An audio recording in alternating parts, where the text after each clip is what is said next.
duration, moving in this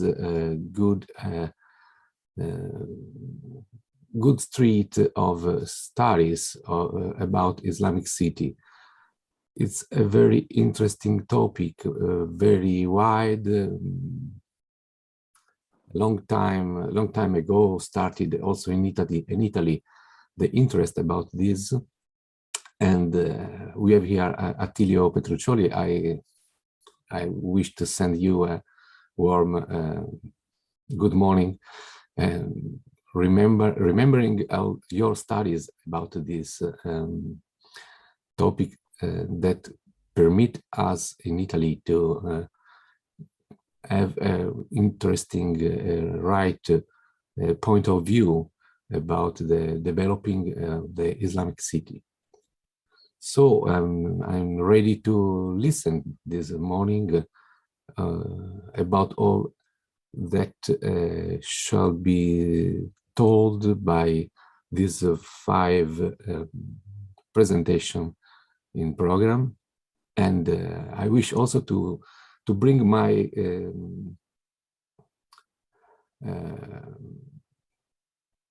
to bring some welcome by all the members of the Associazione Storia della Città that declared many times to be very close to this topic and to the studies about Islamic city.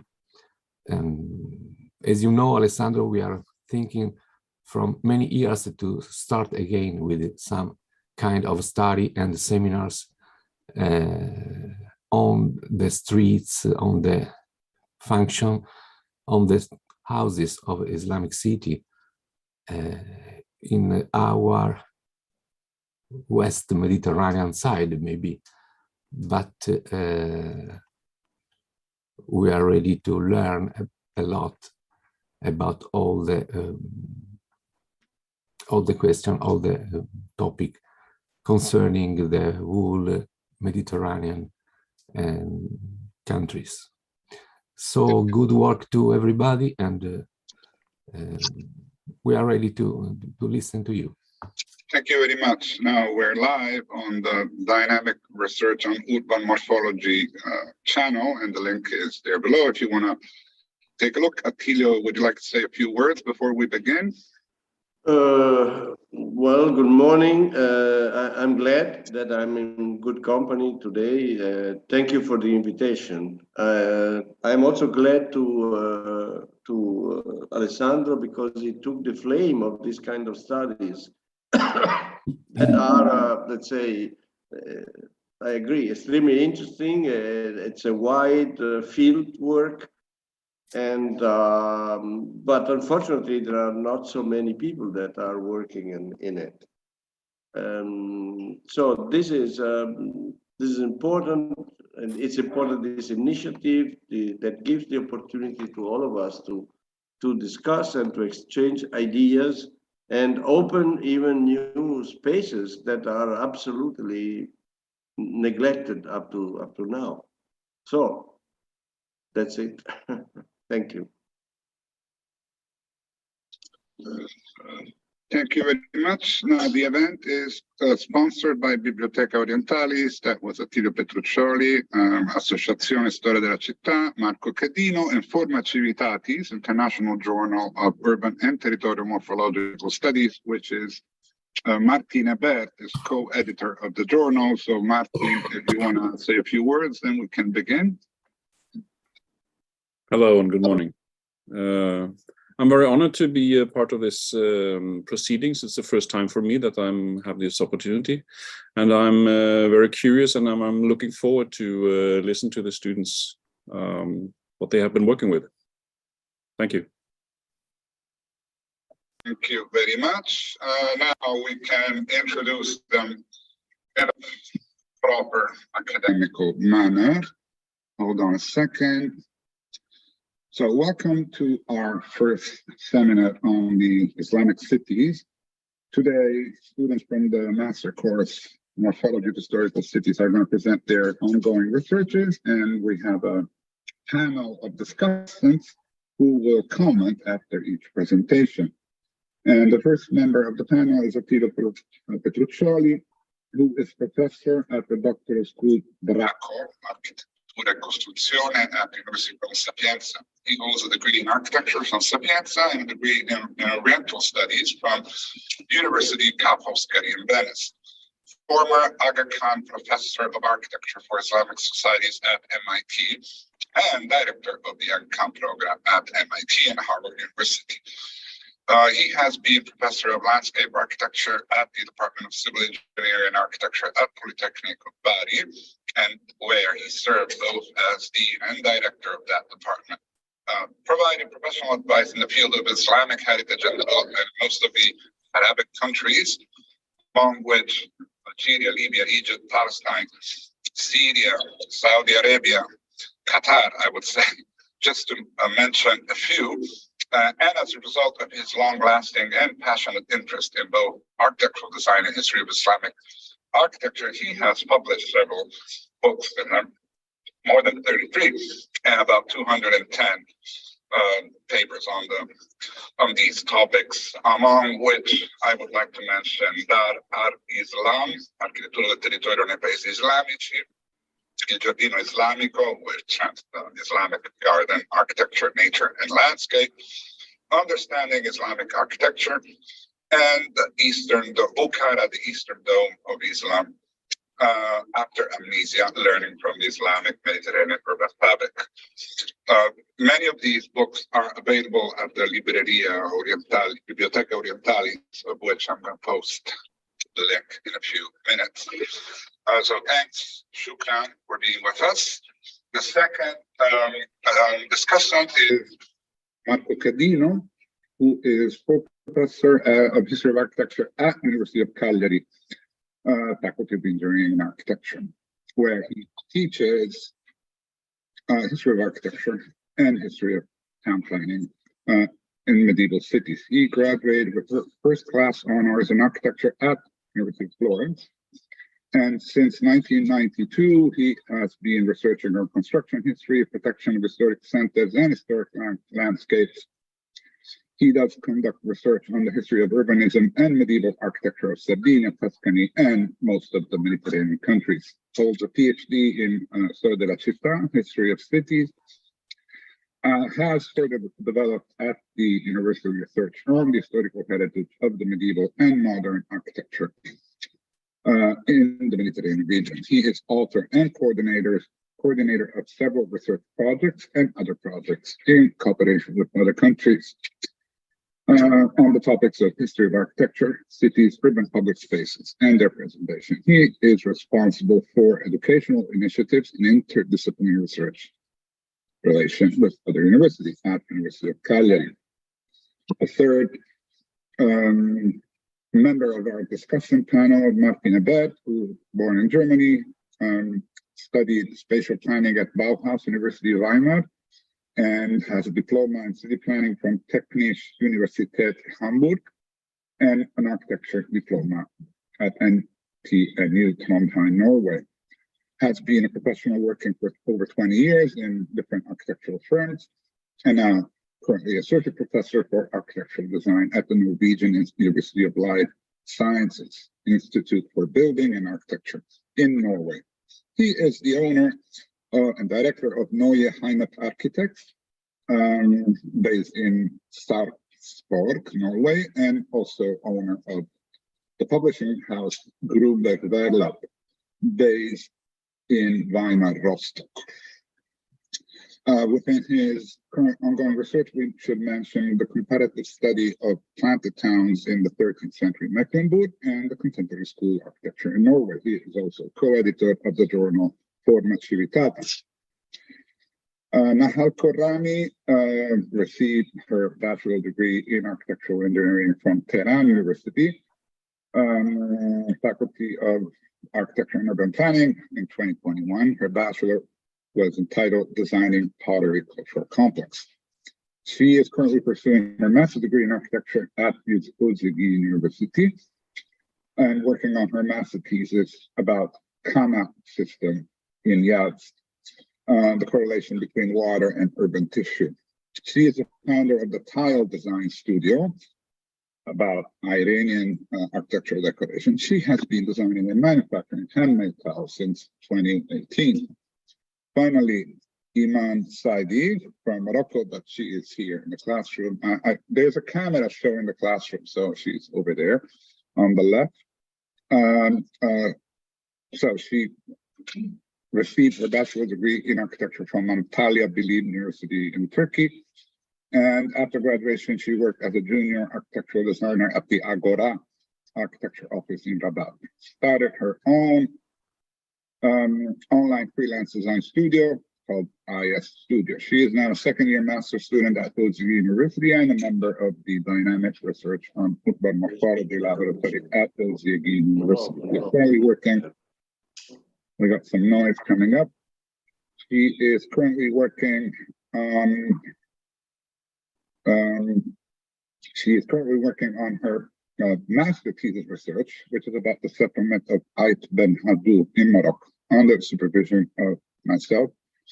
And the thesis is entitled Diachronic Urban Morphology, the Formation Process of Ait Ben Haddou, Morocco. So thanks to all of you for being with us. Now we will begin with the presentation. There is a slight change in the order of the presentation for other needs. So we will begin with Luay Al-Hussein. His presentation is entitled The Formation Process of the Damascene Courtyard Houses. Hold on a second, because I do have his, there you go. Can you see my CD on Zoom? I need your feedback from Mr. Bashir. Can you see it now? Yes. Luay Al-Hussein is a PhD student at Uzgi University and has a full-time architectural designer and is a full-time architectural designer in Istanbul, Turkey. He holds a bachelor degree with honors in architecture from Uzgi and a master's degree at the same university, with a thesis that focused on the formation process of the Great Mosque of Damascus and surrounding urban tissues from Roman to Umayyad. He published several research papers on various topics during his master program, including housing development, the phenomenology of spaces, urban Istanbul as a smart city, and the energy efficiency of buildings throughout the optimization of the glazing system. He is a research member of the Dynamic Research on Urban Morphology Laboratory at Uzgi and has been working as a part-time and freelance architect with 5 years of professional experience in the fields of architecture design, visualization, and restoration. Having lived in many places in the Middle East, Eastern Syria, he acquires strong knowledge of different cultures that provided him with strong communication skills. So his presentation today is entitled The Formation Process of the Courtyard Houses in Damascus. Thank you very much. The floor is yours. Thank you very much. Thank you, Shushan. Okay.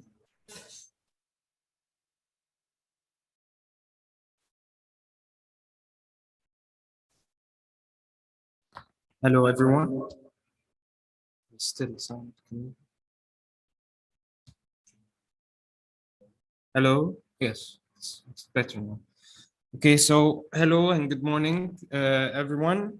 So thank you for the introduction, Professor Alessandro, and thank you for my colleague, Mart, who allowed me to be present first because I have to go. So the title of my research in this term is about the formation process of the Damascene courtyard houses.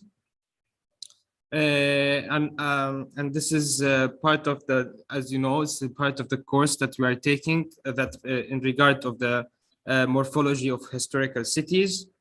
And there is a quote here that was given by us by Professor Alessandro, and it says, "Consequently, like the poets, I must begin my narrative with an invocation of the muses and memory." And so the first question on the courtyard, when we study it, it's courtyard as an archetype. And I would like here to quote a saying by Grigotti, who said the enclosure or not only establishes a specific relationship with a specific place, but is the principle by which a human group states its very relationship with nature and the cosmos. In addition, the enclosure is the form of the thing, how it presents itself to the outside world, how it reveals itself within elastic, how it reveals itself. I'm sorry for this mistake in the presentation. And we can see here in the image from the late 19th century of a house, of the Damaskini house, which is typical courtyard with a very dramatic story that is used. The courtyard is used by the children and the family members, with the E1 that overlooks towards the courtyard, which is located in Damascus, in Beit al-Muallim in Damascus. The research aims to analyze the formation process of Damascene courtyard houses by considering their original form as a monocellular unit surrounding the central void known as courtyard. A former study by Unlu suggested that the formation of the Syrian house resulted from the integration of Roman atrium house with the Iraqi Tarma house and the Anatolian Sofa house, as they share similar organizational characters. The study that I'm going to present further explain the hypothetical development process in a set of diagrams by comparing the documented ground floor plans of 5 houses adopted from former studies. This research aims to find the typological process that these houses share with each other, causing them to form the main structural arrangements. The methodology this study follows is by reinterpreting the house as a continuous process, following the theoretical background indicated by the Muratorian School of Urban Morphology in 1959, in which it locates the building blocks in a larger organism that includes the urban tissues, the city network, the territorial organism, to suggest the continuation of the built environment according to the human needs. In this research, I will compare the different synchronic and diachronic variants of Damascene courtyard houses by analyzing the ground floor plans and comparing them in a matrix diagram to synthetically describe the typological process of Damascene historical houses. The study aims to investigate the main spatial organization of E1, a special place in the Damascene courtyard houses, the courts, the private rooms that have direct accessibility to the main courtyard. The study concludes the basic drawing synthesizing a hypothetical development of the formation of the Damascene courtyard houses. The content of this research will start by introducing the topic, then we'll give a few insight on the literature, and then methodology. So according to the analysis that I have made, then we will finalize it with the diagrams and discussion on the topic.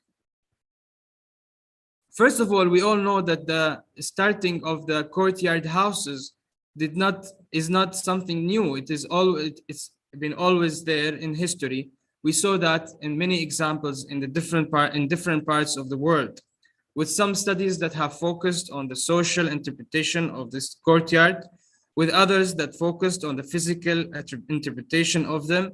But they've always been there during history, and we all know that during the research that were made in the archaeological sites. We see here, for example, in Çatal Haçuk in modern day in Turkey, that was established or was discovered to be in the 7th century BC.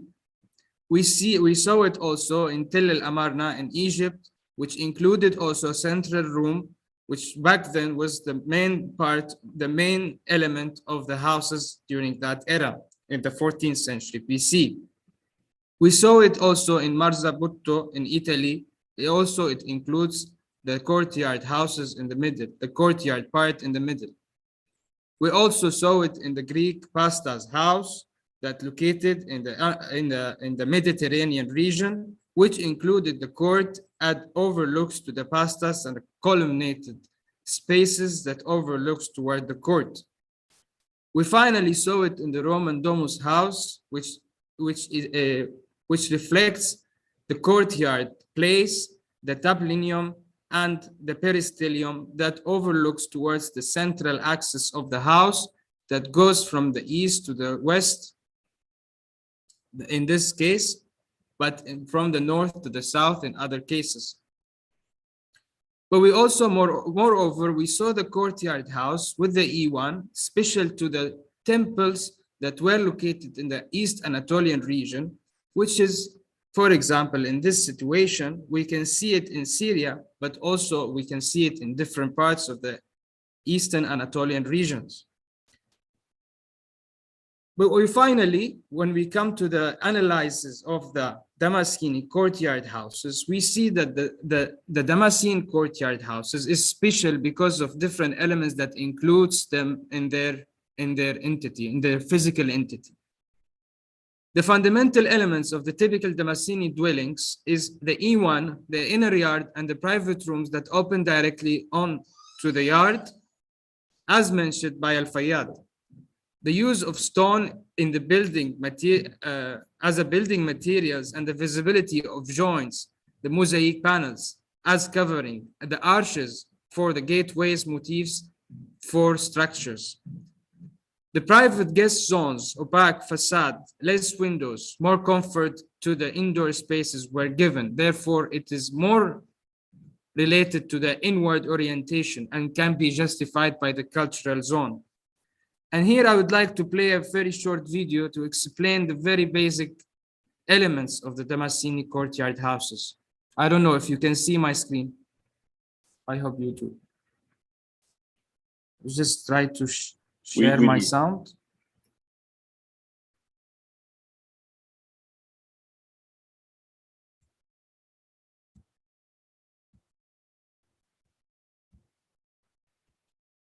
Can you open the house in the heart of the old as a whole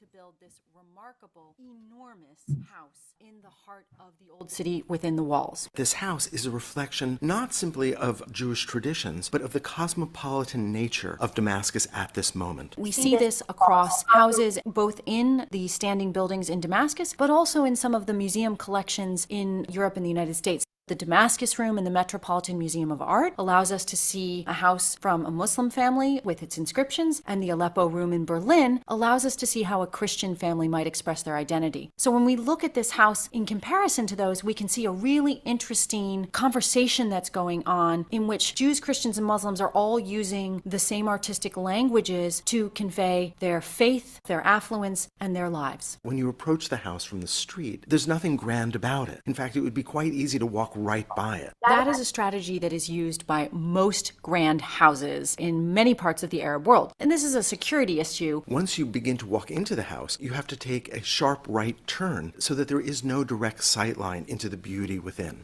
These are known as courtyard houses, and this is a commonality between Christian, Jewish, and Muslim houses. In essence, the house surrounds a large interior courtyard. That courtyard supplies light, it can have a well, it can have plants. If the family is more affluent, then you have 2, 3, even 4 or 5 courtyards. And in this case, we have 5. Also, who you were made a difference on what you got to see and where you got to go. If you were a trusted visitor, you would be allowed into the Barani, that is the outer courtyard. It was decorated with what we call ablak work, the very famous stripes, and you would look directly across to the northern wall. Above the entrance to the main reception room was a stone-cut inscription, and the stone-cut inscription would have been gilded with a blue background and gold, and what would have told you you were not in a Christian house and not in a Muslim house was the fact that it was in Hebrew. It is in fact what is called the house blessing, which comes from Deuteronomy 28:6. Blessed shall you be in your comings, and blessed shall you be in your goings. Then the line.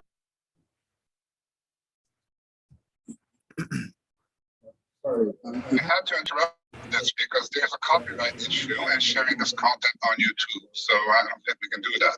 Please go proceed. Okay, so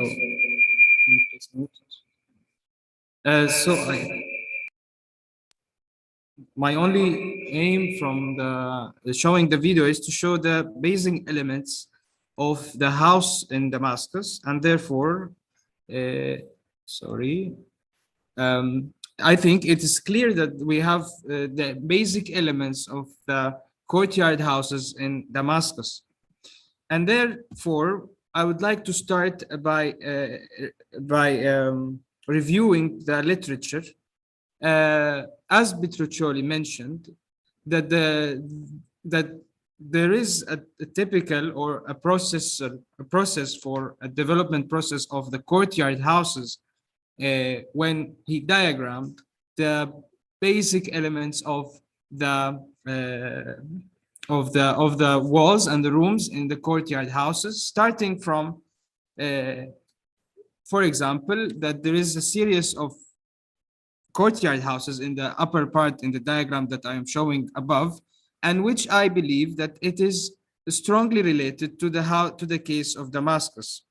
It is because it also started with the building of the frontal side in the courtyard, and then starting to populate it, to regenerate the rooms at the lower part of the house facing at the direction of the entrance. So that the courtyard house type lacks external openings, and they appeared only recently in both East and West from the 19th century following the lengthy process and exclusively in urban areas. We see that the notion that were studied by Petruccioli that says that the node, when reading the floor plans of these houses, when these structures, two structures, intersects, they form a node which can be defined as an intersection of two continuous points or one single point of continuum. The interior courtyard house, where the house is characteristic of urban area, and the exterior courtyard house, where the courtyard borders the house, providing a protected area contiguous with the dwelling unit but not enclosed by them. The enclosed and reinforced concrete house, a courtyard house, is thus a product of cultural polygenesis dating from the Bronze Age, and it has endured in the Mediterranean basin in the form of classical Roman atrium and Greek pastas house. But we see that the different typological processes of the courtyard houses can be related to the different cultural areas, but also it can be related when we study and research the houses in the different cases. It is very interesting to note that it is in this diagram that was seen by one of the Professor Petruccioli's work. It is very related to what's happening in Damascus. We see that the other study that was mentioned earlier in the abstract and is mentioned by Unlu, that the Syrian courtyard house is basically coming from the origin of the Roman atrium house, then was merged into two of the typologies in the Anatolian region, Iraqi Tarma house and Anatolian Sofa house, which seem to be reflective on some of the houses that was seen in Beit Jabri, for example, which we can see that the riwaq is surrounding totally the three sides of the house, which is very rare in the case of Damascus to happen, but it happened in Beit Jabri case, but usually it happens in one of the sites in Damascus houses. So what is the methodology that I followed? When we study the Damascus court, the development process or a typological process according to the Moratorian School of Urban Morphology, it is very hard to ignore the fact that it is all started from the development process of the urban tissue. And therefore, I took this example from Professor Scarpa, who diagrammed the early formation process of the Roman system according to the studied cases that were done in earlier studies. And I found that the measures of the domos in this case coincides with the case of one of the houses that were studied, which is Beit Nizam in Damascus, that measures around 22 by 29 in depth. This led me to analyze further more cases in Damascus, which I placed them in a sort of a diagrammatic form and tried to make a chronological understanding of these houses. What we observe in this case is that the older the houses are, the larger it is first, and then the more aggregated it is. We can see in the case of Beit Nizam, for example, which I did the explanation in the previous slide. We see that the more direct orientation of these houses is located at the western side, which measured around 29 to 22 meters. But we also see that the other courtyard house that have different orientation towards the east, and some is not a direct orientation towards the street. But we also discovered that the location of the entrances in these areas, they are mostly located at the southern part, but the Beit Nizam one doesn't have an entrance at the southern part, which is another observation that I've made on this house. Therefore, we can expect that that the formation process of Damascus house started from the monocellular. We can, for example, hypothetically claim that the first monocellular of this house it might be the opposite to the entrance, and then develop in a form of aggregation to include other courtyards in the same house. We see in the 19th century, this is not the case, although it dated to the Mamluk era. This house particularly didn't aggregate to include other courtyards, which may not be the case, for example, by the way, but I have just mentioned that because I've realized this, and I thought it was worth mentioning. And therefore, this house, although historically known and found to be found inscription that dated to former eras, it didn't include any other courtyards. But what I found interestingly to be noticed is that the riwak that is located on one side of the house made us believe, or made the researcher Weber, who I adapted this floor plan from, believe that the house was used for other purposes in a period of time during the pre-Ottoman era. And therefore, to not be very long with my research, I would like to move on to the conclusion. I think that the formation process of the very basic diagram of the Damascene courtyard started from developing a very basic Roman typology of actus to the urban tissue, and then dividing this to domos, and then started to form a monocellular unit opposite to the entrance, and then dividing the room into two, with including the courtyard and another room here. And finally, which is typical to Damascus, that these two rooms will be divided to include two rooms and an open private area that is connected to the courtyard, made it the access from the E1, which is a special place in Damascus courtyard houses. Opposite to that, right immediately, due to climatic reasons, it's enclosed to include the Ka, which is used for winter season, and gave access to it directly from the courtyard, and also include the room at the neighboring side. This is all. Thank you very much for listening and for your attention. Thank you very much. There is some kind of problem with my audio, which I'm trying to solve. So we would like to give the word to the discussants, beginning with Attilio Petruccioli, if you would like. You're muted.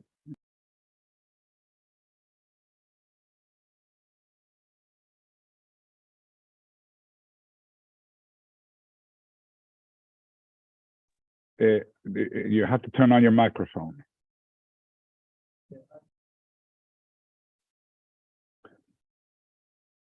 Attilio, c'hai il microfono spento.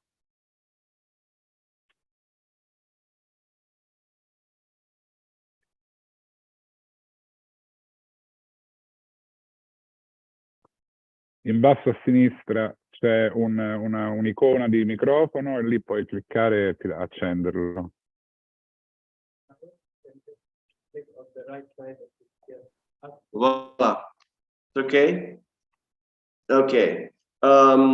Thank you very much. And it is an interesting presentation that introduces us into a world that is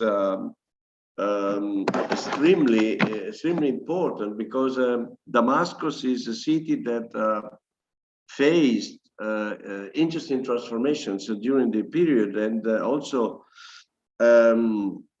accepted the arrival of different civilizations that melted there, and that is the fascination. Definitely, the classical component that you suggest is very there, and I think that your analysis at the end is this idea of a very interesting idea of the tentative of connecting, putting under control all the physical space made by the Romans and the classical world, you know, so that through the geometry and the mathematics, the numbers, you can put in relation all the scales of the physical environment, from the level of the family up to the level of the territory and the state. The centuria is divided in ugera. The ugerum can be divided in the smaller unit, and that this is absolutely true. If I had one suggestion or comment to your research, I would have a look also at the block together with the house that you have studied every time, you know, because although the courtyard house is not so determined by the presence of the street as other types, in any case, the relation with the other system of the other houses and probably the lanes that lead to the house are important to understand. Number one, the location of the entrance, that is not not predetermined, you know, it depends on the condition. It shows if the house is in the center of the block or at the edge, and that makes sense. And also can give explanations for the further subdivision of the courtyard house, or the additions, as in the case of the Jewish house that we have studied, that most probably is a product of further additions and so on. So that would be helpful to understand that even the single element, if you study in relation with the surrounding, if you can.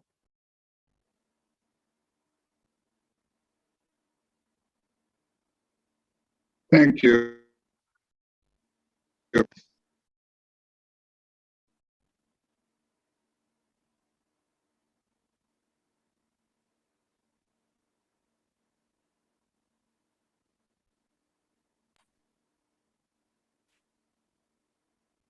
Sì, mi senti? Ok, scusate. Excuse me. Thank you for this presentation about the houses in Damascus, and really interesting. We see in the first moment how the courtyard house came from from a long history, maybe also from Egyptian, or maybe also from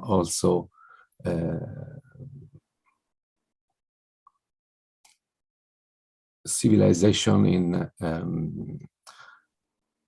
in the part of the that today are Iran and Iraq. And now I appreciate the tentative to explain this dynamic of different moments of developing of the houses from Roman derivation with the subdivision of the actus. And also me, I suggested to try to study more houses one beside the other, and more houses in formation of the block, and the relationship of the groups of houses with the streets. Because even if I don't know very well the Damascus reality, I think that would be useful to see how these houses are settled in the various parts of the historical town, because Damascus is very wide, and the question is, courtyard houses follow the same rules in the very central part of the historical town, and the other external part of the historical town. Because I think it would be very useful to distinguish the different parts of Damascus and maybe different kind of courtyard houses there. And the other question is if you have had find some more information about the connection from the Roman civilization to the late Middle Age settlement of the courtyard houses, or also modern courtyard houses. Maybe from archaeological observation of diggings, of moments in which archaeologists have had the opportunity to dig inside the courtyard houses and find different levels of the history of these houses. Maybe this kind of proof may help us to understand better the distance between the very ancient level to the modern level.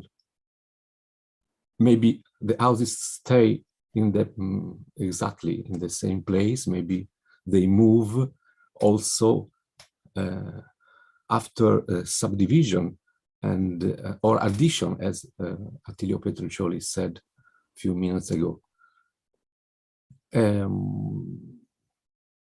After this suggestion, I thank you, Luaid Al-Hussein, for this presentation.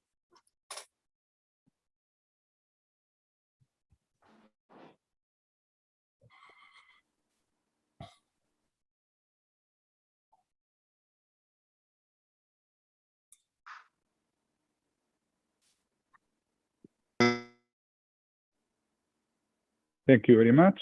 Now, Martin and Bert, if you agree, we can make 3 comments for each presentation. So we could go Martin and the next one with Fitz, okay?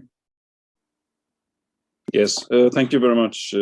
Thank you, Luai, for your presentation. To me, this is a very interesting subject, and this is not my field of expertise. So I'm, of course, very interested in getting to know these structures. And of course, I have maybe other questions than the colleagues that have been working with this for a long time.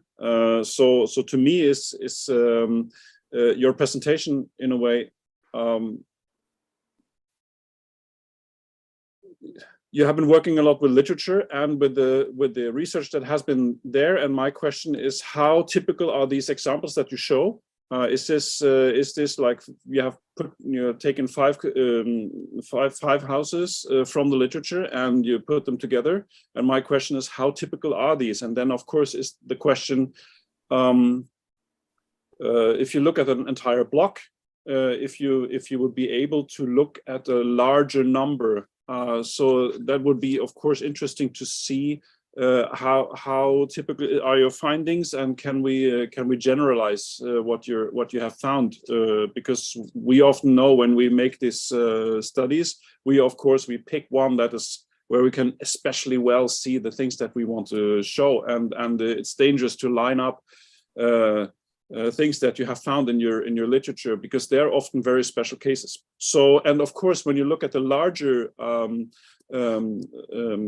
when you look at more houses, you will also do what Professor Petruccioli was asking for, because looking at the larger context, how is this fitting into a larger area? How does this fit into the structure in the surrounding structures? So I think that is very interesting. I have also one more interest that would be that I would love to discuss, and that's of course the climatic influence. Are these Iwans, are they supposed to be in a certain directions? Are they always towards the street? Because in some of your examples they don't. And in which way are the directions, like climatic conditions, how they are conditioning these findings? How can you generalize something from that? So otherwise, I would prefer you to hold your presentation like free speaking and not reading what's on the slides, because that is in a way not so very exciting for somebody to listen. So that's just a technique for making your presentations more interesting, and maybe find some more exciting pictures and talking freely beside this. So that's becoming more interesting for us to listen to. Thank you. Yes. On my side, there's a copyright issue. You cannot show somebody else's video on presentation of your own. But most probably our YouTube will be censored by YouTube because you're live streaming something that does not belong to you. So that is one thing. The other thing is another copyright issue. You got 10 slides taken from my presentation, my PowerPoints, without mentioning myself.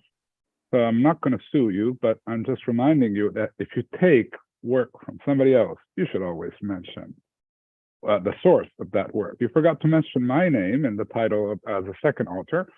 Now, coming to the topic, there's this Talmudic saying, shed light on the key. It seems like you're looking elsewhere. You're looking into the Romans, you're looking into the Egyptians, you're looking into Çatalhöyük. You should look in Damascus, mostly, because that is the key, right? Now, Damascus and Syria in general, that area of the world has a very long history with different phases, of course. So I would begin by looking at all those civilization phases, what kind of house they had, how this current house relates to those specific examples. And there's one very important phase that you should not ignore, so-called Hellenistic phase.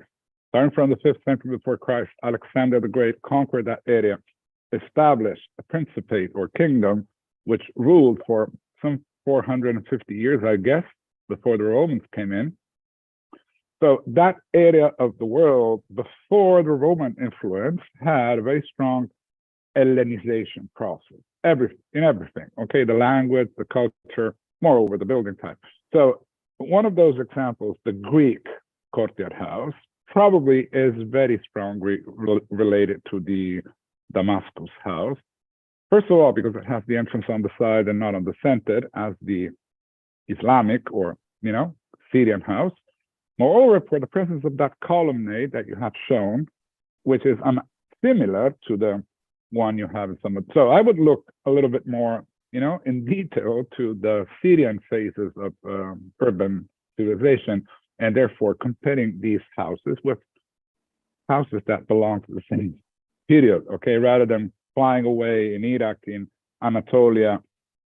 Everything is connected, of course, but if you look at the close connections, shed light on the key. Thank you. We shall move on into the If anyone else from the audience would like to make one comment, but very shortly, just turn on your microphone and please go ahead. I don't have the right to speak. Do I have? Okay, so I just want to answer to what Professor Martin have asked, is there a typical form of, can we generalize a typical house in Damascus? I don't think it is that easy to do so, because as Professor Petruccioli said, that it is all connected to the surrounding areas that the house is located at, because there are some areas in Damascus where the surrounding is actually made to be related to a Jewish neighborhood, others that belong to the Muslim neighborhood. Other than that, it is the cultural and the religious belief that also impacted the level of houses that is located in different areas in Damascus city. But also, given the very complex periods in the history of Damascus, it is complicated to generalize one type of house. It is easier to identify families of houses in Damascus, but it's very hard to identify one type that goes all the way, as I believe that goes all the way into the different variants. Now, in regard to the location of the E1 and the entrance, they are usually located at the southern side, and the front, the Ka, which is the place for the winter, is located to the north side. It is basically because of one, it's a privacy issue, because the entrance, the E1 is usually where the families are gathering, so they must be in the direction in the same direction of the entrance. So when you go inside, it's the visual. It blocks your visual, so you don't see what's going on in the left hand, on your left hand. So once you enter, so this is one of the first reason. The second reason is that because of the sun that is used, the E1 is mostly used in summer, and therefore the sun and the degree of the sun, it's actually less than the other areas at the space of E1 actually. And usually the courtyard includes the fountain, and this fountain actually increases the breeze that comes and goes into the space of the E1, and therefore it circulates the air inside the house. This is usually the case, by the way. It may differ according to the different cases. Now, for the comment that I was actually showing the video that I showed, it's one reason why I did show it. It's because I just wanted you to see one example of a really well-documented house that is located in Damascus, and their spaces is, I believe, it cannot be explained in different slides, because they have explained it in different areas and different pictures and high quality, and therefore I presented.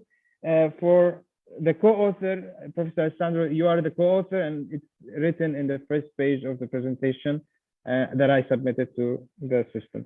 This is all my comments. Thank you for your great comments. I will take them into consideration for the next times. Have a great day. Thank you. Be aware that if you share somebody else's video online, we're live streaming on YouTube, that might be censored, even if you mention the source, because if that matter is copyrighted, you cannot use it for your own. Okay, let's move on to Jamal Mert Alacham. Jamal Mert Alacham, where is he? There you go. Let me see sure I'm sharing the right thing. Jamal Mert Alacham was born in 1999 in Bursa. He completed his primary and secondary education in Bursa, Turkey. After high school, he started university at Istanbul Bilgi University, Department of Nutrition and Dietetics, but later he followed his childhood dream and transferred to the architecture department. Welcome to the architecture department. He completed his undergraduate degree in architecture at the Izmir University of Economics, and he is currently a Master of Architecture student at Uzziagin University. Today, his presentation is entitled Changing Urban Patterns of the Eastern Skopje, Republic of North Macedonia. The floor is yours. I hope you can hear me. Okay, I can start.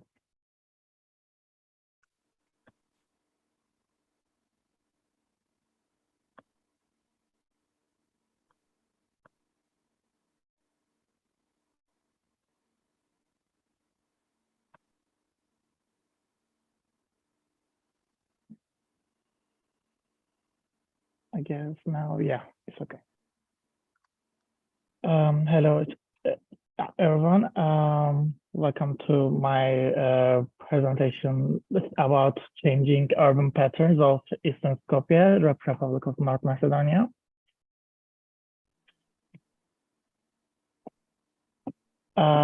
In this presentation and in my research, my keywords are urban transformation, is city planning, master plan, and urban planning.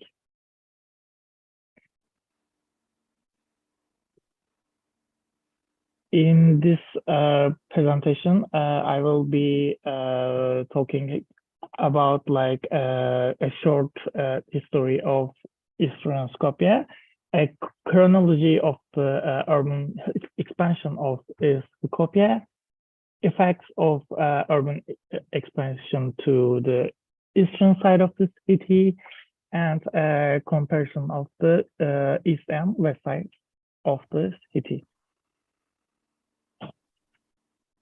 I will introduce you to a city. Skopje is the capital of Republic of North Macedonia, and during the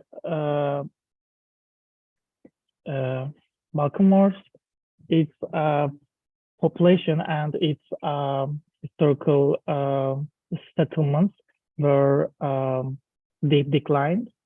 But after the foundation of Yugoslavia, it gained its building infrastructure and its population. So, and now the population is about 1.5 million people in right now.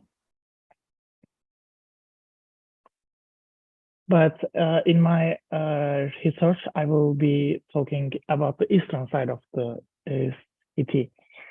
The eastern side of the city were like little villages before the foundation of Yugoslavia. In 180s, late 1890s, the railway construction is really high speed in Yugoslavia, and they connected to Skopje to more northern side of the country. And after this connection, this city is started to get bigger.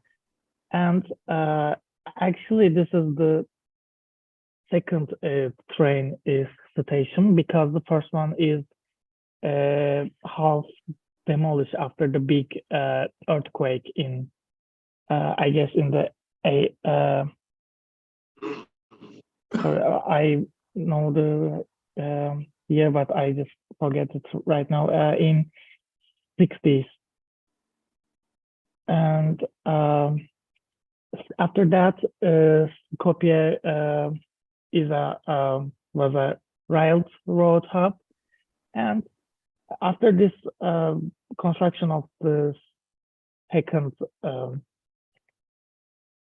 railway station, as you can see on the map, this is the central region. After the construction of this station, steam expand to the also to the east.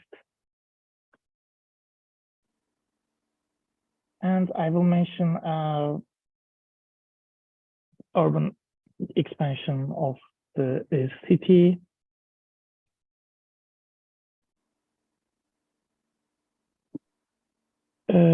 before the Balkan Wars or foundation of Yugoslavia, city was more located on the northern side of the Vardar River, and in Ottoman times, also the mostly Muslim population choosing to living in the northern side of the city, and Christians were more in the southern side of the Vardar River, and in the Macedonia, they are also say that the Vardar is divided not just the neighborhood, it divides the people, language, and also the religion.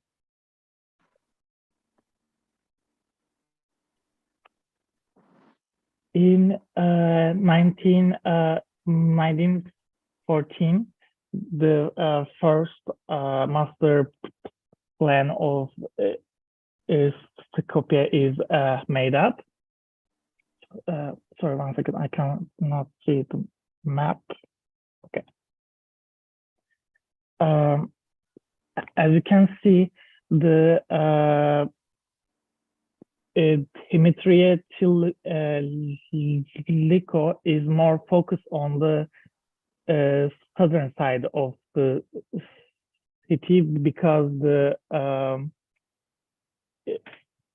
Christians are now in the government and in charge, so also the Muslim population is started to decline, so they are starting to growing the city in the southern side of the Vardar.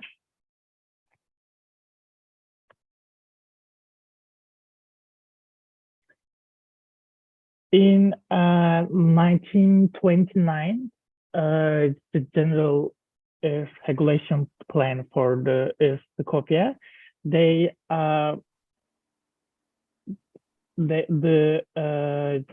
General Assembly of Skopje decided to protect the southern side, the Ottoman portion of the city, as a like old city part, and they didn't touch or they didn't do anything big renovation in that part of the city, so they are started to using the hills of the mountain, as you can see in here. Also, in this master plan, the eastern side of the city is started to plant.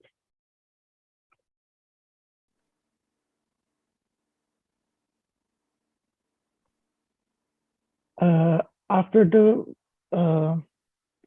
World War II, the city is started to get more bigger, and in this master plan, also the new urban styles, or I can say that maybe at trends, they started to use that, because also the cars getting more use, so they made the ring road and more wider boulevard. And also for in this master plan in 48, the eastern side of this city, and also they think that maybe we can transform the eastern villages of the Skopje to a new neighborhoods.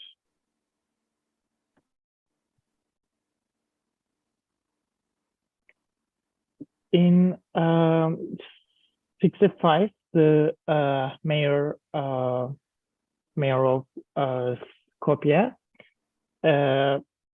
create a institute for urbanism and architecture with higher government. And also the city had a second big earthquake in 96. They think that we need to recover because also the building building stock also was also old, and I can say that they also leave this for the eighth master plan because it had much more I can say the divided regions, but in a Yugoslavian city planning, they have a bigger portions of the parcels, and people can walk in the parcels. So they change to eastern side of urban identity.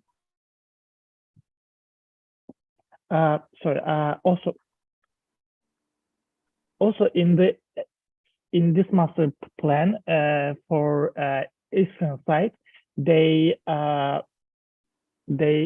started the foundation of the town of Iradon, which is one of the new municipalities in the eastern side of the city. So in this master plan, in 65, the villages in the eastern side are now legally a neighborhood of the city of Skopje. In 85, it's nearly the same with the 65, but in this master plan, they added some more parks or some urban recreations because of the economic growing and stable conditions. They just make a makeover of 65 master plan. In 2002, in this master plan, municipality also expanded some planned neighborhoods to the east. Also, they made some urban transformation areas of the old neighborhoods, nearly the same as the 65. And also in the 2012 master plan, they focusing of some road infrastructure, and on the other side of the city. So in this plan, they didn't focus on the eastern side because now it's also the high populated area of the city. And this urban expansion is affected to eastern side of the city. First, in the village times, it was just like a house, a barn, or like a really village life of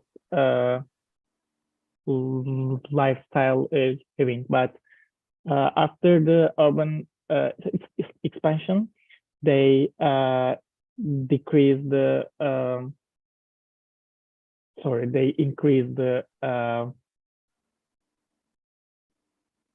parks, but in that one, they made some divided divided into two communities, like really sharply. So in one point you are in the like really village type of town, but in like 2 meters away you will be in a really metropolitan area.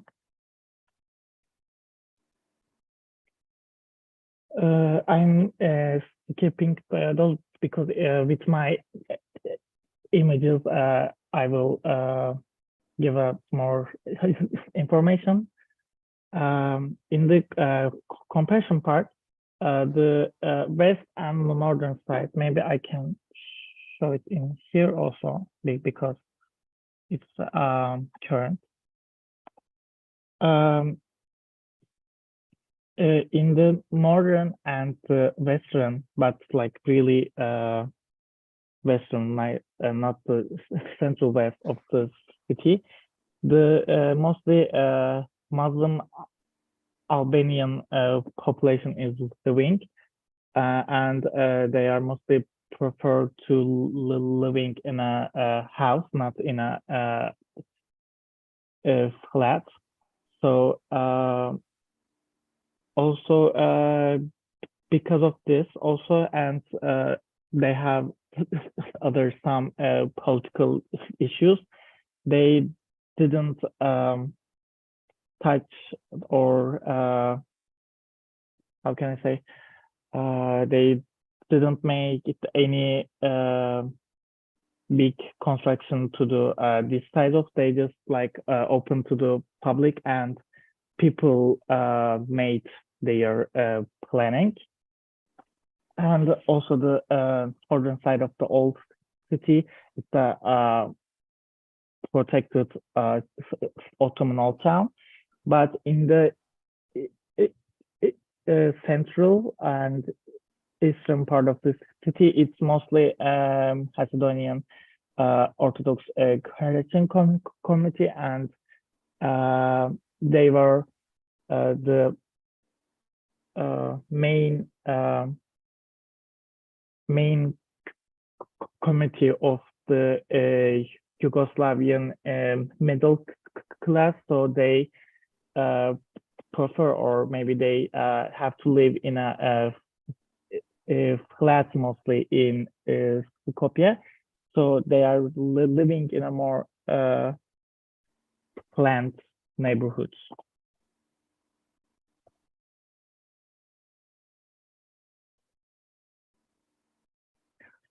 And now this is a bird eye view from the, sorry, I'm so sorry. Bird eye view from old town of Skopje. Who can see that the urban forms is mostly following the landscape, but also in the Ottoman times they built landmarks are not following the landscape, but they are mostly in the main axis of the city. And also in this picture, it's a bird eye screenshot because I couldn't find a photo, like bird eye photo from here. And eastern side of there's a mostly neighborhoods from the, maybe I can talk about in here. Mostly this neighborhoods are built in a Yugoslavian area, so they are more social houses, and also they are planned neighborhoods. And in this area, you can see the unplanned side of the city. plain side of the city, and also the people not regulated, but they are following the master plan by their choice.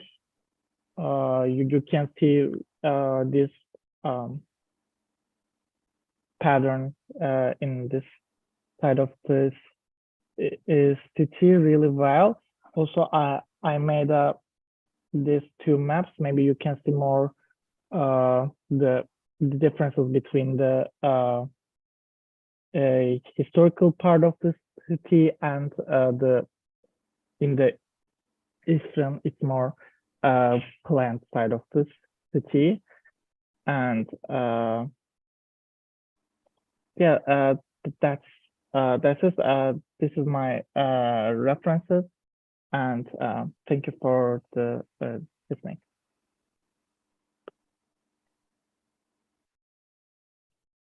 Thank you very much.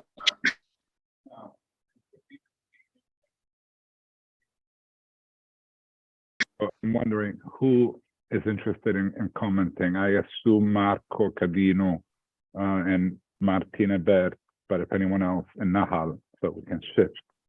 But if anyone else wants to comment, go ahead. Thank you, Mert Alasam. Since I don't know this town, and since I never was there, I should expect it to be to receive from you more a more interesting narration of this town. You should try to permit to a foreign person to understand the form of the town and his development. Unfortunately, the first 15 slides showing the plans of the town since during the 20th century were not so easy to be seen, and was difficult for me to understand the reason of each plan. Probably these last 5 or 6 slides were perfect to show how the town was a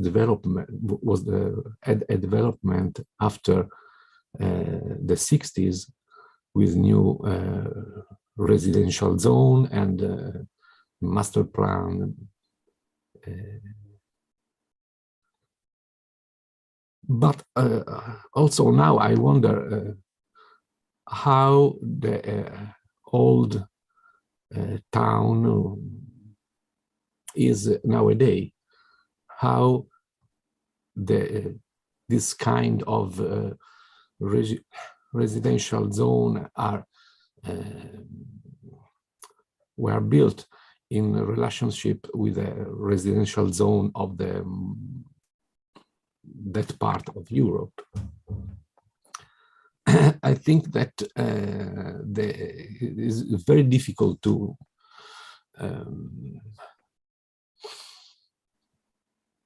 speak in few minutes about the history of a whole town and its complexity like this. In any case, you should try to explain better the kind of houses, of streets, the kind of buildings, and the movements of the people in the time inside this town. Maybe this railway station started, as you said, a turning point for the history of this town, as it happened in many European towns. Now I ask to you if you have enough or more material, maybe in the written part of your work, that can allow us to understand better all these urban zone that you show us.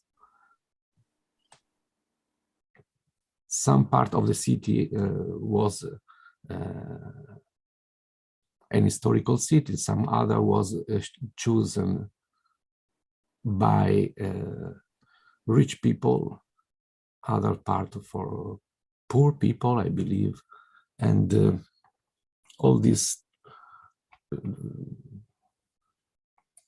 I've seen that you have show us some problems like sprawl, like pollution, like traffic connection.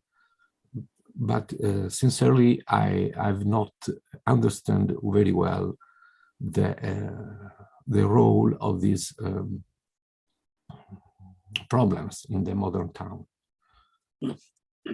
In any case, thank you for your presentation.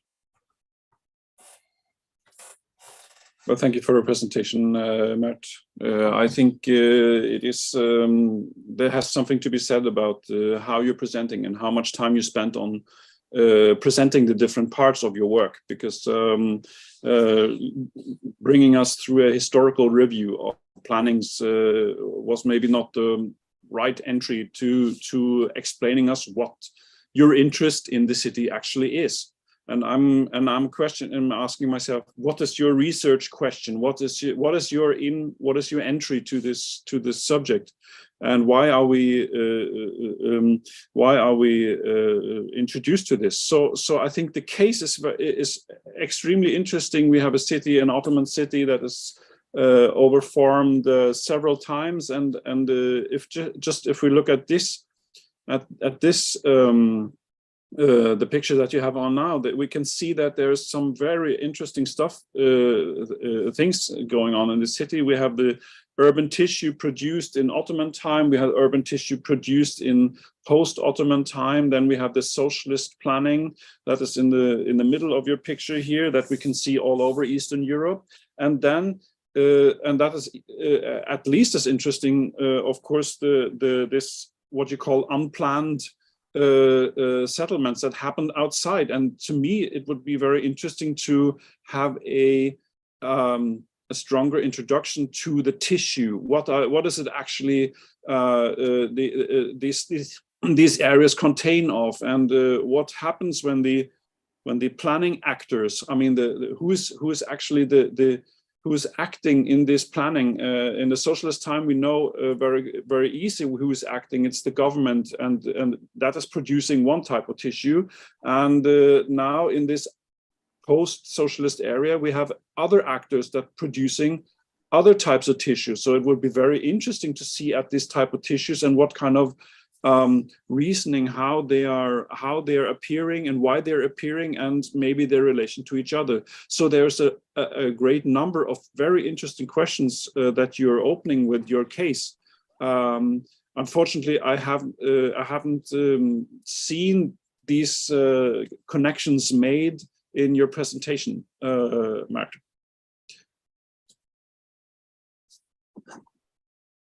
Thank you. And Nahal?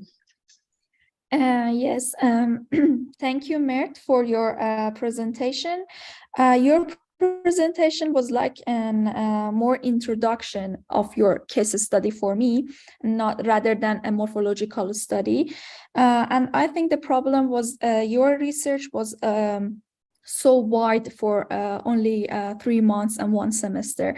Maybe it was better to choose a 1 or 2 block from that historical part of the city that you showed in your photo, and study about them, take a cadastral map and draw and do a morphological study on your case study.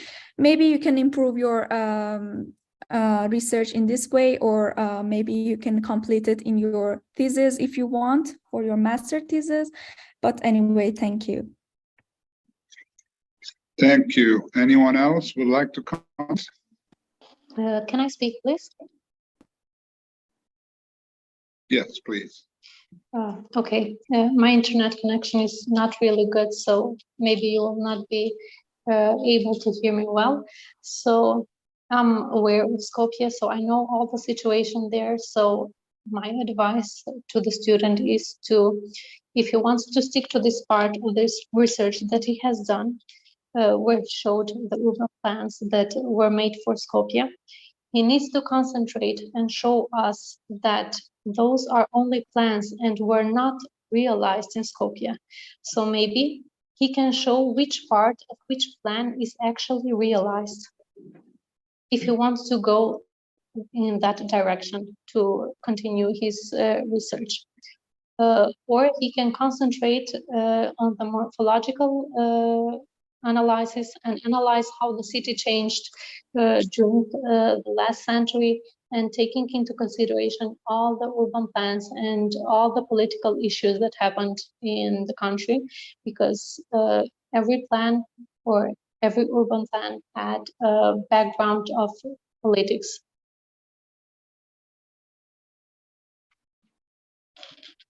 Thank you. Anyone else?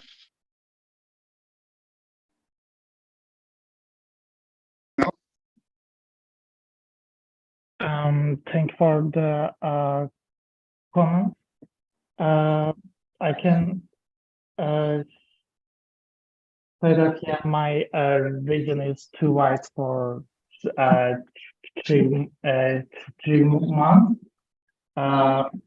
and I need to, maybe I explain in my paper more better.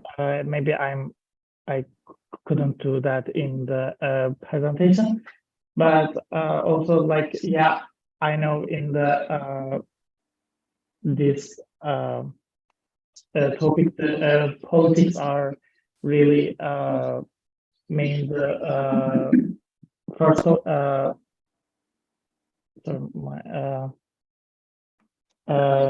it's a really a good point in this topic, but in Balkan politics it's too complicated to explain in the 10 pages paper, so I couldn't answer the other side effects of the plans or etc. But thanks for the whole comments. Thank you very much. I have to mention, Matt, that there's a plagiarism issue with your paper against the Turnitin check. Your paper has over 25%, I think, of plagiarism.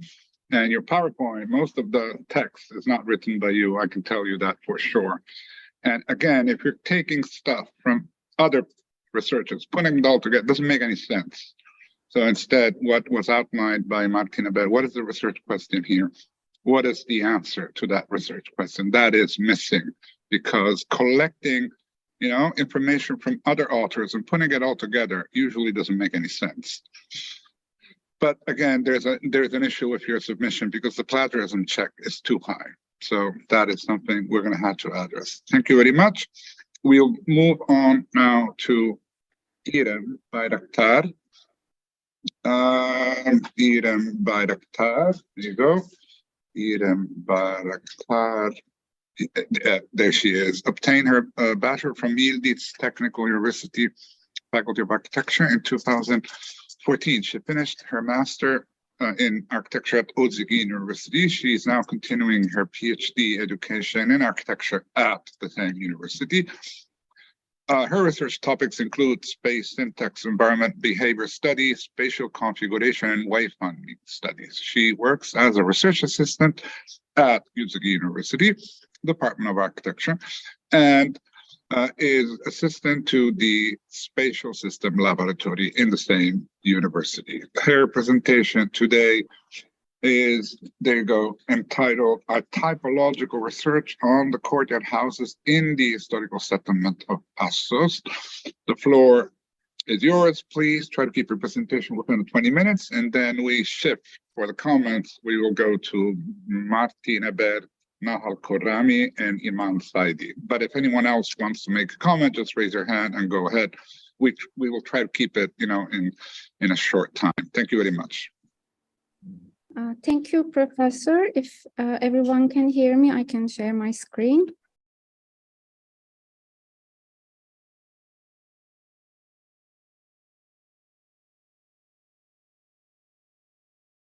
So is it better? So I will be talking about typological research on the courtyard houses of the historical settlement of Assos. Maybe defining the courtyard according to the Turkish house with houses with sofa would be better. So my abstract is like this. Assos is an ancient village in Ayvacık, Çanakkale, southwestern part of Biga Peninsula, since the Bronze Age and settled on a volcano cone. The structure of the city formed according to the steep slope and later by the protection concerns from the pirates. Behramkale Assos region includes the Acropolis of Assos, city gates, a necropolis, a village settlement, and an early Ottoman mosque. Today, the site of the archaeological remains is protected by UNESCO. The houses in Assos have three different plan schemes according to their sofa type or courtyard. This research focuses on the differences on the plan layouts of the courtyard houses in this area to find out spatial arrangements of the houses change according to their changing functions. This study aims to analyze 5 houses of Assos settlement regarding their plan layouts, the houses of the area located within terraces according to the steep slope of the environment. Therefore, we investigated the differences in house plans and through their spatial structure and entrances. In this research, we analyzed selected courtyard houses according to their relationship of the spatial arrangement of the plans, interpret the spatial differences between the selected houses. We scrutinized the spatial units of the houses and their connections with the entrance to understand if there is a relationship between spatial configuration and the combinations of the courtyard forms. You may see in the Assos city plan on the left side. So I'm passing this one. So we may see an ancient map that shows the Troad region of the Asian part of Anatolia. Also, these black holes are not located on the actual map, but it was turned into this one, so they are not reflecting the truth. So Assos is located in this area, and this shows the whole Troad region. And this is the map of Assos city plan. And these are the pictures of Assos view from south and Assos harbor. According to this pictures, I've taken these from a book. It shows the centers of bishoprics in Byzantine period. Also the chronology of this area shows the complexity of the cultures. So we may not define a regular Turkish house or a regular Byzantine house or Roman house in this area. So we selected 5 houses gathered from a dissertation and draw the plans according to these and try to conduct a study according to that. In this left picture, we can see the aerial view, which is obtained from Google Earth, so it is recent. We may see the old village here and the more new village here. And the archaeological site remains are here, and the whole village is on a steep slope. And between the remains of the archaeological site, which is between the city walls and the gates. And you can see the Assos map on the right side, which is collected from an archaeological book, which shows the archaeological remains of the area. And this part, you may see my cursor, this is the village area that we conducted the study. At this part, you may see in the first, after the first excavations, after the Americans came, that the first drawings and the section was done by Serdaroğlu. You may see the section and the view of Assos, which we can see that the port area is here. the remains of the archaeological site is here and the village is located here. So we may say that the people try to be protected from the pirate concerns, but also away from the port area to settle a more natural site. So after this map is taken from a dissertation where we take the house plans. We draw the house plans on a CAD file to analyze them more in depth rather than studying on the JPEGs. So this zones show the selected houses for this study. So I would like to start with the first house.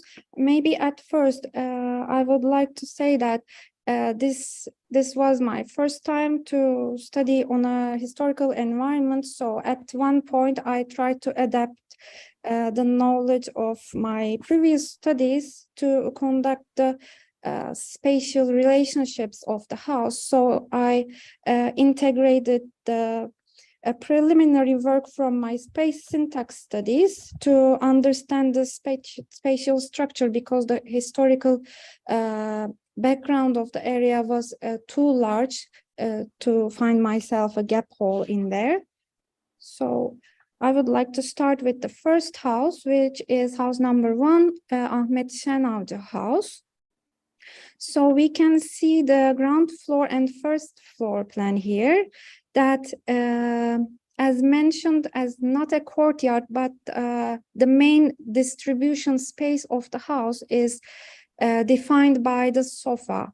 In this region, we may say that 3 types of sofa is seen, which is the central sofa and outer sofa, or houses without a sofa. So this house on the survey seems to have an inner sofa with a staircase on it, which distributes the space into 2 rooms and has a staircase. So a sofa should distribute the spaces in Turkish house. Also, it should be a welcoming and gathering space which connects the rooms.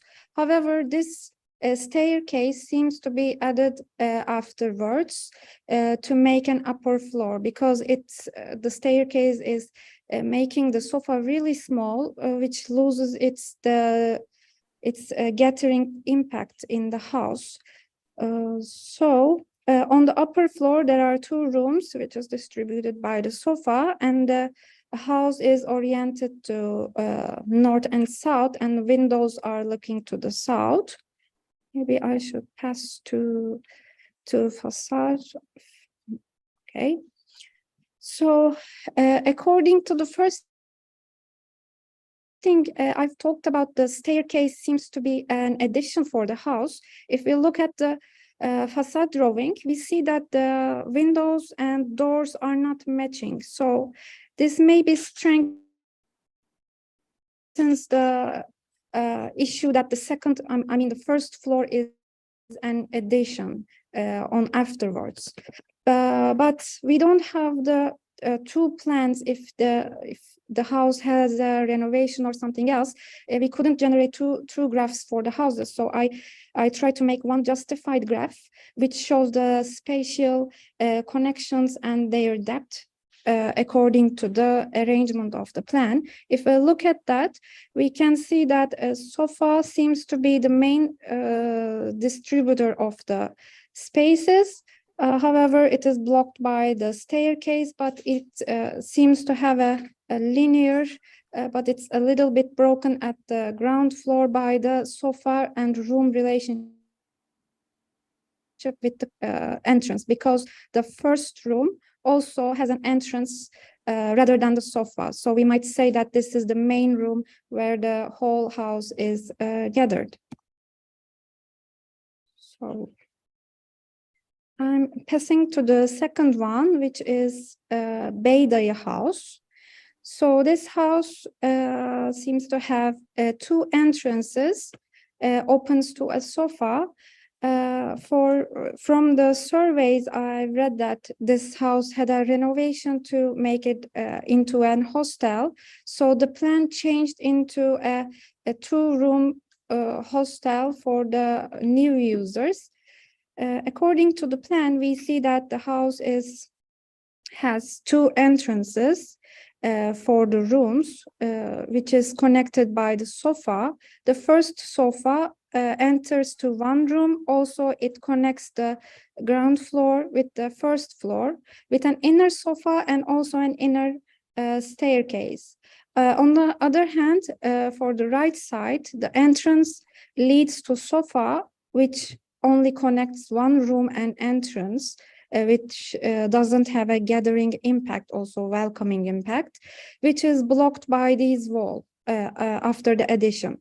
Also, the first floor is only connected by this exterior staircase after the renovations. So this is the photograph. So as well, we have the information that the house was renovated, and the author was implying that where the new wall was going. So I generated two graphs, which shows the first part of the house, first phase, and the second phase, which is turned into an hostel. So if we look at also the facade details, we can see that two arches are giving the support for the exterior sofa of the second floor. However, it had many renovations, so we cannot say that this is the original facade or not. But it was implied that because of the slope, the windows couldn't be aligned. However, it was done in the same period. They could only open the windows where the slope allowed them. So if we look at the justified graph, on the first time where the building wasn't separated into two, which had one inner sofa and two rooms, also the same on the first floor, it had a more linear structure that was connected by the sofa that carries the main function of the sofa, that is the distributor of the spaces of the house. But when it changed into an hostel, it loses that linear and simple structure layout. It turned into a more deep and a complex structure, which is followed like this. This sofa loses its main distribution space. However, it looks like a vertical circulation at one point. It follows like this in the first part for the first floor, and it is like this one, a smaller one. Also, the first floor and the addition balcony is also making a more complex way by losing the function of the sofa afterwards. Oops.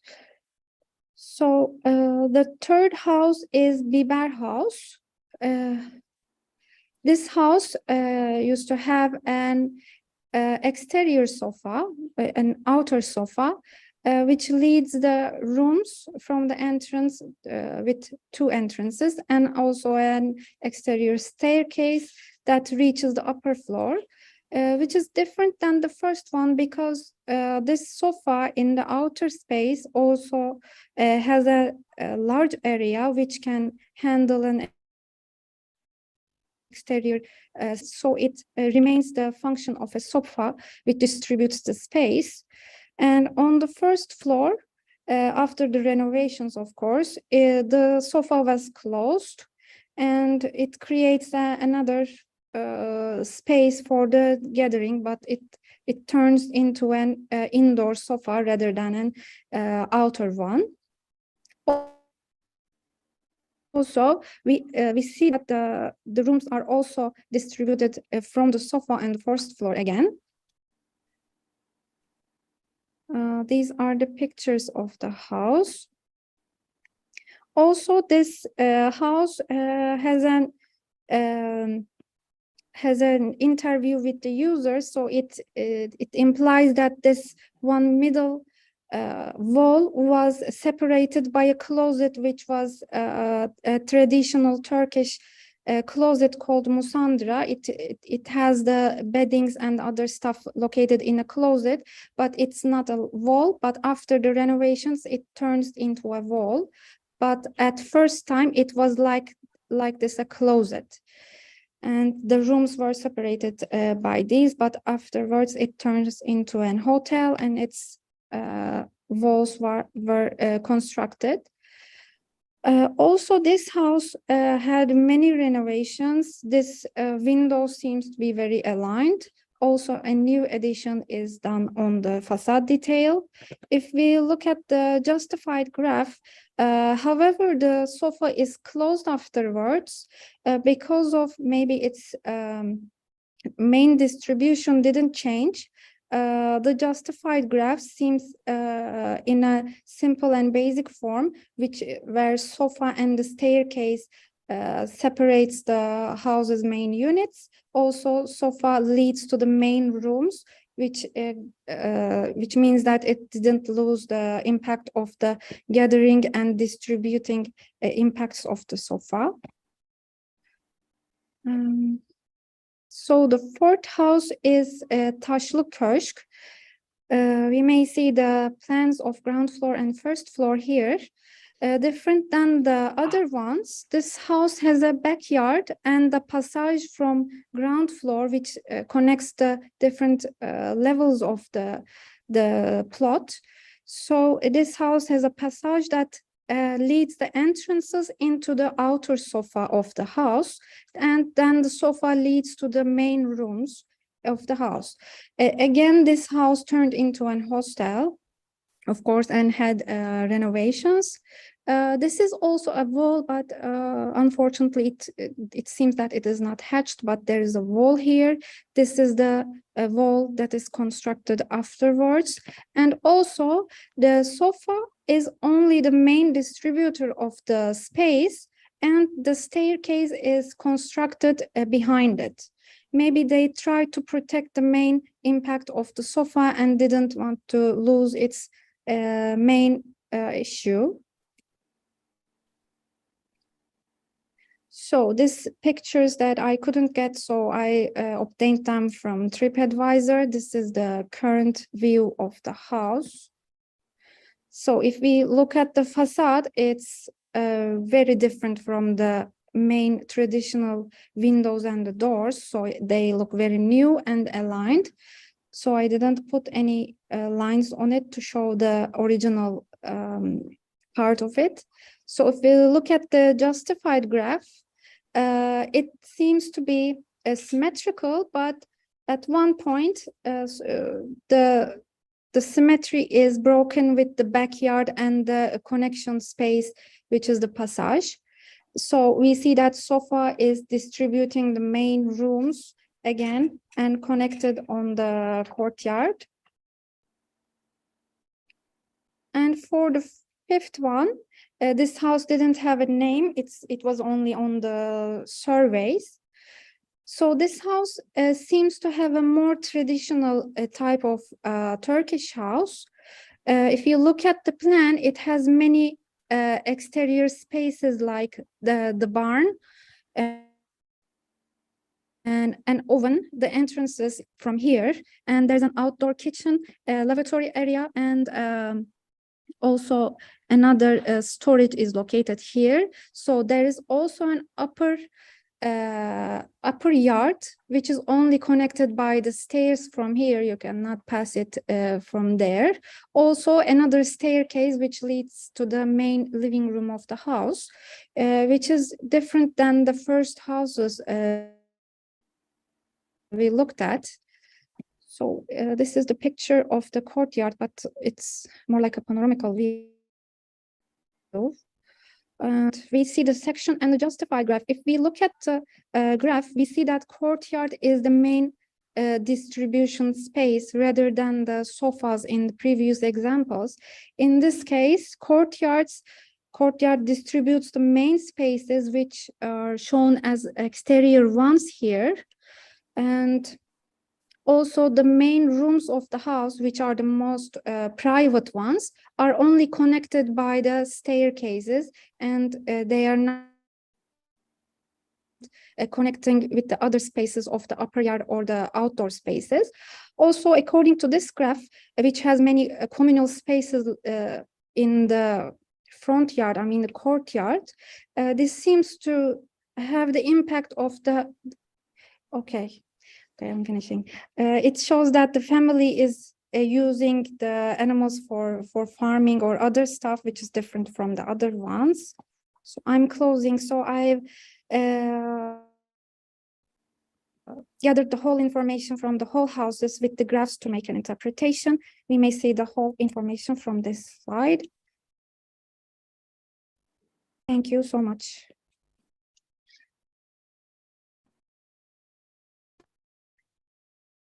Thank you very much. Very well done. Just one comment on my side. I would try to make all these different case studies, how can I say, align them.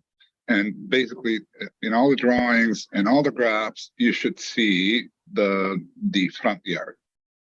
Because or if there's no front yard, you should indicate this in the graph and include in the graph the street. So you begin from the street, you enter into the front yard, whatever it is, courtyard, and then the sofa, and then, okay? So that the graphs, when you put them all next to the other one, they have all the same structure. And if there is no front yard, or if there is no backyard, you leave it blank.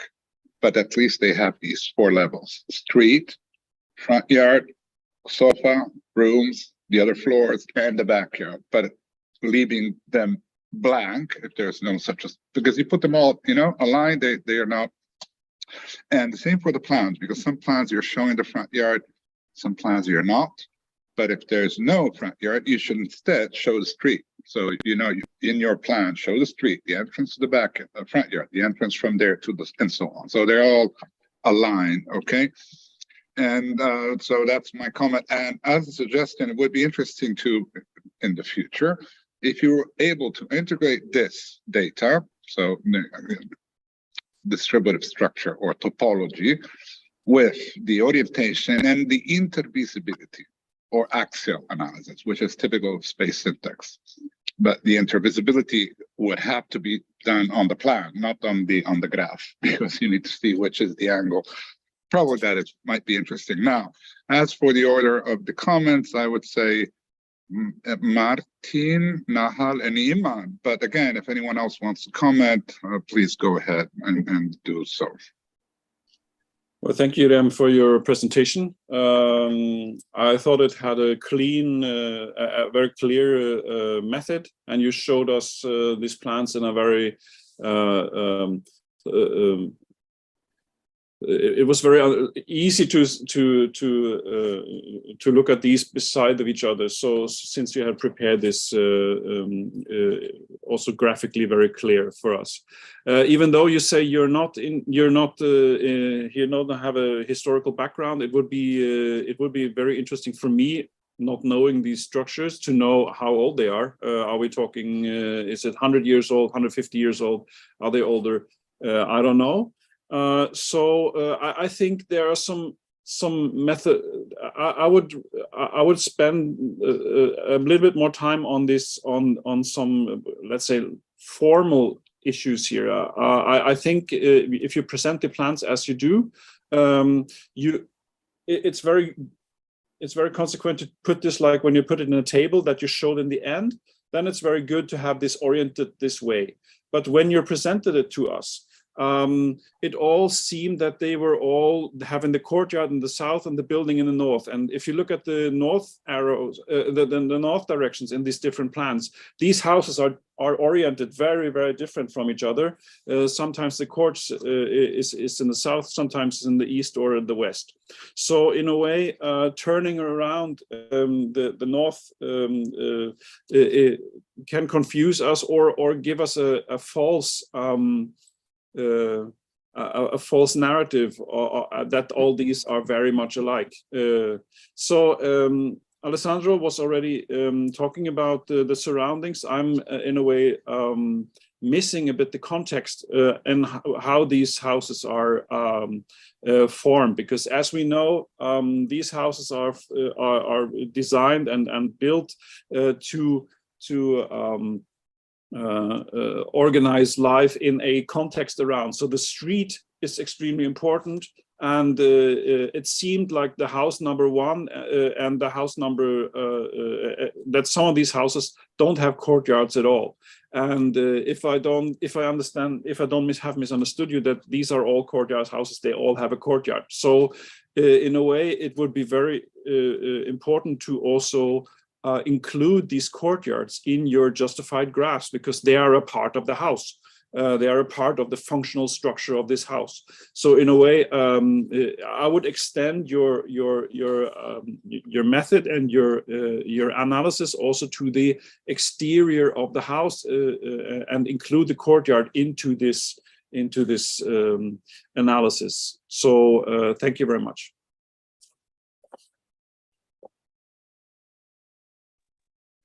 Yes.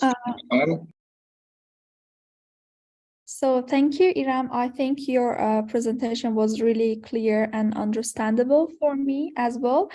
And I think the only thing that would be more interesting is the context of these houses, maybe their streets, or even a little up than the streets.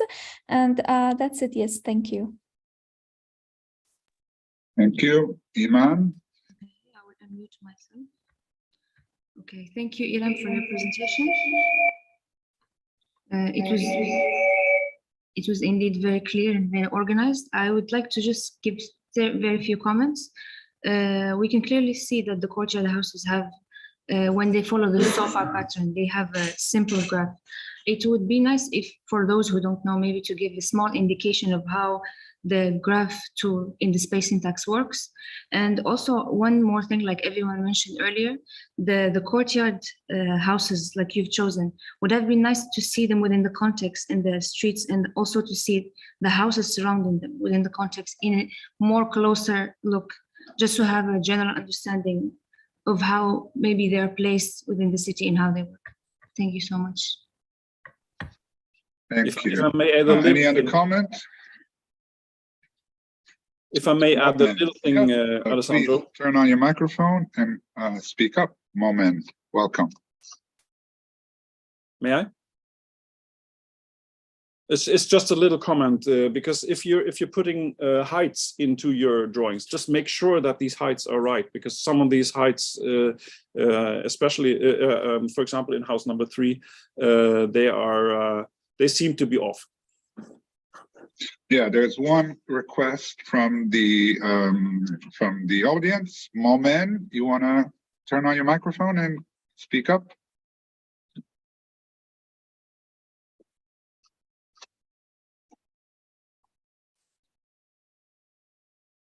Hello, sorry and for delay, and thank you for your time, and thank you for the presentation. I am Momen from Faculty of Architecture, Universidade de Lisboa. Just a small comment for the work, it was very interesting for me because it is very similar to the work that has been done in our lab regarding to the different ages of houses for different generation in for T60 in here, made by Professor Serdora and Anna. And it is very interesting, I think, if I forgot the name of the lady who presented, if she can do some visual analysis as well, not only with Isovist, also with regarding to totally with the visibility analysis can be done in that. And as well, if we can do any agent analysis just by the system in all of these cases, it can produce a very, very clear answer for the lady for her, I think for her PhD. And in the results, it can guide her to have a very, very deeper view about how the spaces are connected to each other, and they are after regeneration of the building, how they are working together. Thank you. It's just a small proposal. I don't know if it can be or not. Thank you so much. Can I add just one sentence according to this street layout, that I wanted to work with the streets. However, when I got the cadastral map, it was really mixed up. So I thought that I couldn't have the time for handling it. So I just used the layouts. Therefore, I don't have the courtyards and the main walls. So I will study. Thank you so much. Thank you. You can do that if you don't have any other source on Google Maps. On the aerial photo, you can spot the house and just draw. It's one line, the identification of the property and the street and the entrance from the street. Any other comment? Yes, yes, Alessandro. Just to say that this presentation was very clear, also for me. And I appreciate so much the capacity to speak about many scales, coming from the story, the territory, until the cadastral system, as we see, and the form of the house. Even if the form of the house was very clear, represented in the prospects and in the main facade, less in the plans, more schematic. In any case, these five houses was chosen very well to represent the reality of a very interesting town context. So I appreciate so much this presentation. Thank you. Thank you. Any other comment? Attilio, I see you're back. You want to add any comment? You're muted. You're muted. Hai il microfono spento. Yeah. No, I had just a curiosity and a suggestion. Probably all those examples, they have something in common, which is the cell. Probably there is a module that is that they have in common. In that sense, the last example that looks so strange and different, in reality, it is a basic cell plus annexes. The others are cells that are aggregated, with the sofa in front and in various ways. I suggest simply to take a meter and have a look if there is a standard that is in common, that all of them they have in common. Thank you. Thank you. Okay, we will now move on, but I want to give one further comment. So because we're comparing different things right here. Can you hear me? I need to put these on. We are comparing different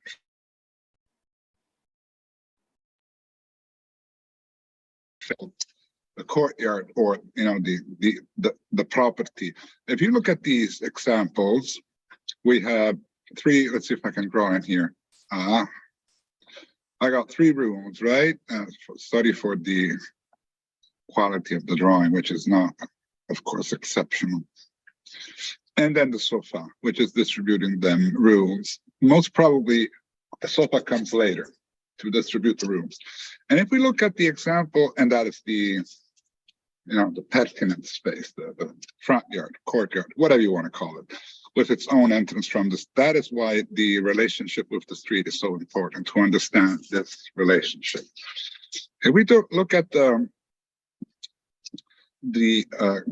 Hellenistic house, it's basically the same logic. The ones that were mentioned by Luai, who's not here anymore, but so we got the 3 rooms, and then we got the pastas, and then we have other rooms which are filling in the, the rest of the area in order to determine what then becomes the peristyle, the Hellenistic peristyle. But the phase 1 is the same. You see my point? So if you compare these houses, including their property, with any Hellenistic house from Miletus, from Ephesus, you will see that one part is very similar. The 3 rooms and that distribution. We're talking about the outer sofa. Whereas what is called by Ciudad del Dem the inner sofa is completely different. It is more like the Ivan. It's a different structure. Even though it has the same name, morphologically, I think it's quite different. And that might have some kind of a Persian connection, as it resembles, it not only is a, Ivan is a Farsi word, but it resembles that symmetrical organization that you see in the Sassanid palaces, for example. Anyhow, just, trying to put things together. We talk about the Syrian house, the Hellenistic house, the Ottoman house, or whatever courtyard house we have here. But it is interesting to have some kind of a discussion about, transversal discussion. So anyhow, thank you very much. Your presentation was very well done. Can we take a 10 minutes break after this one? If you want to take a 10 minutes break after this one. Okay, if everyone agrees, we're going to take a 10 minutes break, which means that I have to pause the recording and I have to stop the live stream, which I cannot pause. So I would have